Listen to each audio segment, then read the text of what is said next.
ele se vê cercado pelos amigos. É uma história impressionante, assim, de envolvimento pessoal de uma figura que tinha uma magnitude enorme. Daí nasce o equívoco do setor sudoeste, do setor noroeste e da intensificação da ocupação do Paraná. Lúcio Costa, no Brasília Revisitada, assina embaixo disso. Isso não tinha nada a ver com a ideia original do plano piloto, não tinha nada a ver com nada. E a gente vai mostrar por que não tinha. Esse parágrafo é um parágrafo desse documento importante. É um documento tão importante quanto o relatório do plano piloto que funda Brasília. Olha o que ele coloca aí. É um texto enorme, eu fiz 3 extratos. A implantação de Brasília partiu do pressuposto de que a sua expansão se faria através de cidades satélites e não da ocupação urbana gradativa das áreas contíguas ao núcleo central. Isso que ele colocou aí é uma historinha mal contada, porque não é assim que Brasília deveria crescer. Quando houve o concurso de Brasília, o edital do concurso dizia o seguinte: os urbanistas devem dizer como a cidade vai se expandir, como é que ela vai abranger a área nova. Só teve um concorrente que não cumpriu o edital em nada quanto a isso. Ele não disse como é que a cidade crescia. Adivinha quem foi? Lúcio Costa. O cara que ganhou o concurso foi o cara que não disse como é que a coisa ia crescer. Isso foi um problema sério, porque ele tornou o crescimento da cidade assim um enigma que vive devorando a cidade. Ninguém sabe, nem ele sabia como é que a cidade devia crescer. Mas em 87 ele tenta reparar isso. Aí ele fala de uma coisa que já estava acontecendo. Ele fala das cidades satélites, que são o equívoco total. Porque o Distrito Federal é uma unidade territorial que só tem uma cidade. Você não tem cidades. Você tem uma cidade, só que é Brasília. Taguatinga é Brasília. Ceilândia é Brasília. Gama é Brasília. É um núcleo urbano só. Brasília é município e é estado. Não existem cidades. Cidade tem que ter munos, tem que ter autonomia. Quem é que tem autonomia? Todo o conjunto federal. O governador é o nosso prefeito. A Câmara Legislativa é a nossa Câmara de Vereadores. Então Brasília é uma unidade urbana muito íntegra. O urbanista entra em cena para confundir o raciocínio, a compreensão da cidade.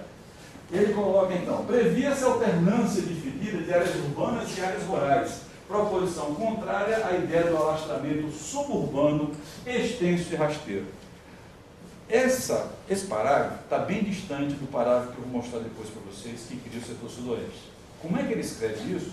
E logo a seguir ele cria o setor sudoeste, o setor noroeste, que são colados no plano piloto.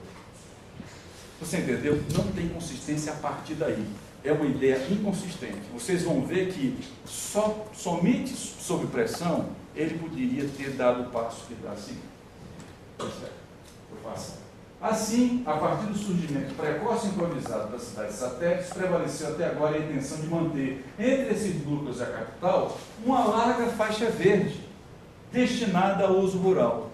Esse aí é o Lúcio Costa de 87, mas esse aí ainda está fiel ao Lúcio Costa de 57, de fazer com que o plano piloto dele fosse um objeto, distinto de qualquer coisa que tivesse em volta. Esse é um outro problema, uma cidade não é um objeto. De todas as propostas que ocorreram na elaboração para a nova capital do país, a do Lúcio Costa foi a mais fechadinha em termos formais. É a que tinha menos o segredo de como é que ela cresceria. E não é sem razão que ele se recusou a dizer esse segredo. Ele não sabia. Ele não sabia como é que a cidade ia crescer. Lúcio Costa não era um planejador, ele era um projetista de cidade. Veja só, isso aqui é o desenho original da cidade, para a gente entender como esses setores, noroeste e sudoeste, eles não têm nada a ver com a concepção original da cidade. Eles são um ataque a essa concepção natural. Que a cidade deva ser cercada de verde é a ideia do próprio Lúcio Costa. E não é uma ideia tão ruim. O problema é que o segredo de Brasília é o da cidade linear. O da cidade linear. Quer dizer, se a cidade ela continuasse a crescer ao longo de vias que fossem suportadas por determinados corredores ecológicos, e você construísse a cidade gerando nodos, mas de uma forma quase que natural em cima do território, sem virar mancha, mas virando eixo, você teria desvendado o segredo de Brasília. É um mistério por que não se fez nada nesse sentido. E está aqui. Está aqui a proposta do Lúcio Costa, a cidade linear. Quer dizer, quando a cidade começa a adquirir esses calombos aí, que ela está desenvolvida ao longo do eixo rodoviário e do eixo monumental. Quando o eixo rodoviário se torna cada vez mais inflado, você se afasta da cidade linear. Toda aquela racionalidade de cidade, todo aquele equilíbrio, vai-se embora.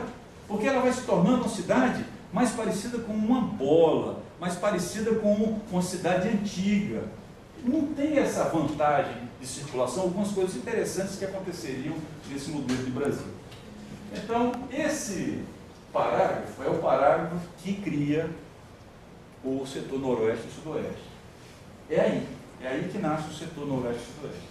Na implantação dos dois novos bairros a oeste, oeste sul e oeste norte, que é como eles chamam inicialmente, foram previstas quadras econômicas, pilotis e 3 pavimentos para responder à demanda habitacional popular. Bom, ele não sabia que Paulo Otávio, né? Ele não sabia que, naturalmente, todos os interesses imobiliários que estavam pressionando o próprio Lúcio Costa a deliberar por esses setores, estavam rindo dessa expressão da demanda popular. E superquadras, pilotis e pavimentos, esses pavimentos para classe média, articulados entre si, com pequenos centros de bairro, com ocupação mais densa, etc, etc. Então, eu coloco ali o Michelangelo, né? Foi um gesto de criação, né? Foi uma coisa assim, uma criação quase que divina, mitológica esse gesto aí.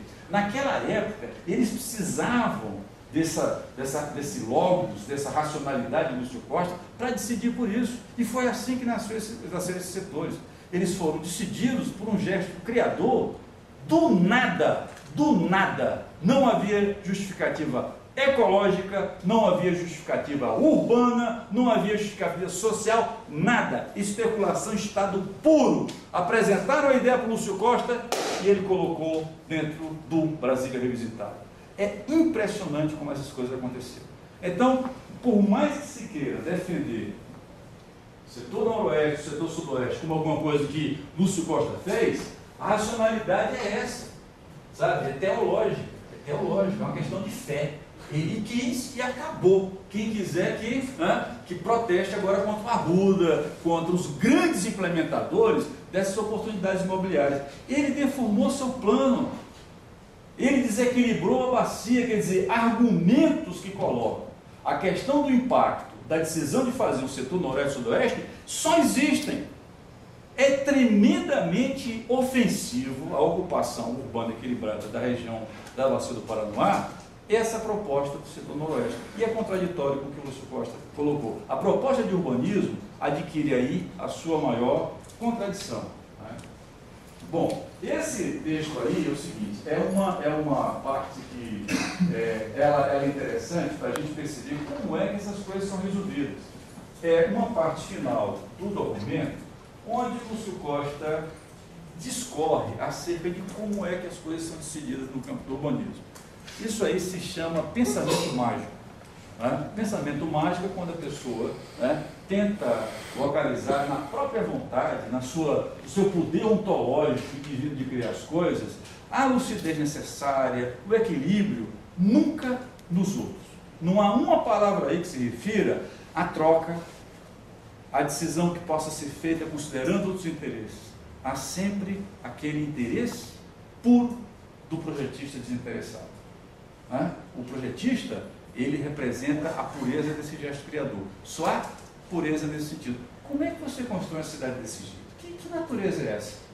Como é que a gente se permite ainda aceitar que Brasília continue a ser pensada de uma maneira que não tem alteridade? E isso, em 1987, Brasília com 30 anos de idade. Brasília agora já completou 50.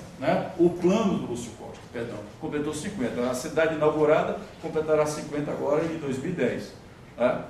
Tem gente dentro. Como é que você vai fazer uma revisitação e não dar bom dia, boa tarde, boa noite, com licença? Vamos se sentar?